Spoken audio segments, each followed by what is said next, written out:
Hello everyone! Welcome to Quick Tech Pro. In this video, we'll solve a little mystery that many of us have faced on Instagram. How to rewatch those video posts that we can only see once. If you've ever wondered how to do that, keep watching to discover some helpful tricks. Before we begin, it's important to understand that Instagram allows users to post photos and videos that can only be viewed once. This one-time viewing limitation is automatically applied to certain types of media posts. Since there is no direct function to re-watch these video messages, the best practice is to take screenshots the first time you view them. This will ensure that you have a copy for future reference, as these videos are not automatically saved to your gallery. Videos that are sent with the single view option are not saved to your gallery as regular video files.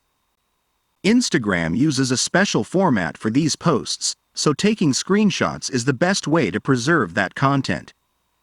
Although Instagram doesn't offer a direct way to re-watch single-view video posts, by taking screenshots you can preserve those moments. I hope you find these tips helpful. If you have any questions or if there are any other topics you'd like us to cover in future videos, leave them in the comments. Don't forget to like and subscribe for more helpful tutorials. See you next time.